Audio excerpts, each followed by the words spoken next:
One of the most popular drinks we have here at the distillery is an Espresso Martini. That's EX rather than ES, because we really want to be able to live this popular contemporary cocktail very quickly and expediently. We do things a little bit differently to how you'd commonly do them at home, but I'll give away in this instructional video a few of our secrets. The real star of the show is the shot in the dark coffee spirit as opposed to coffee liqueur. It has a few advantages to making a superior drink in that the alcohol content is higher. It's at 43%. It allows us to carry the more robust flavors. Instead of needing a spirit and a liqueur, we have already the complexity of flavor in the product itself.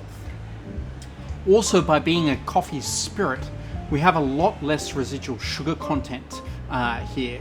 So we'll end up with a drink which is a lot drier and more complex.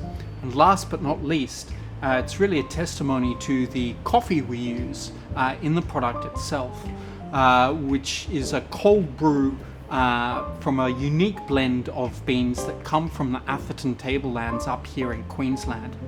So we truly have a product which is quite unique and celebrates the wonderful produce we have. Ordinarily, when we do this in the venue, we take things straight from the freezer, but I will show you the rough ratios and parts for you making it at home. I'm going to actually stir this drink to get it cold rather than shake it. I find this allows us to get things colder faster without necessarily aerating the drink. And when it comes to getting the crema and the foam, we've got a few other magic tricks up our sleeve. So in terms of rough proportions, I'm going to add 4 parts here of the shot in the dark coffee spirit.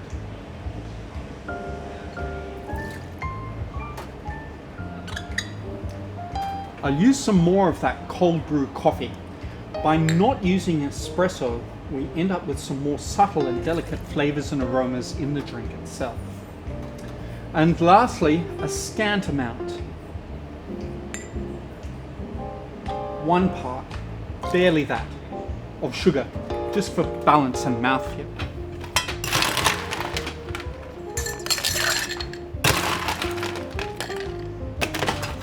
And ice to get things cold here, and just a gentle stir. If you're doing this at home, you can obviously also keep this bottle in the freezer itself. It won't freeze because of its alcohol content.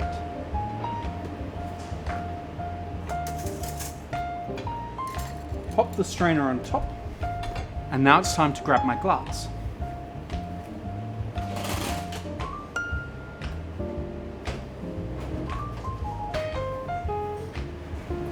Thoroughly chilled as always.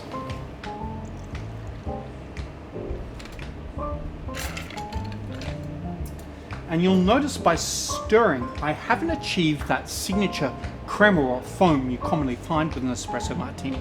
That's because I'm actually going to add the foam element a little bit differently from a hot whipped siphon. So here we have a coconut and lamington foam, which I'm just going to put on the top of the drink. We're really playing with the temperature, a juxtaposition of hot and cold here. In an inverse Irish coffee, if you will. Because that cream and foam on top is hot, a little sprinkling of desiccated coconut and wattle seed onto the hot foam will allow those flavors to release aromatically before one gets a sip of the drink. There we have it, the espresso martini with a coconut and lamington foam, enabling all of our dairy-free friends to still have just as much fun as everyone else.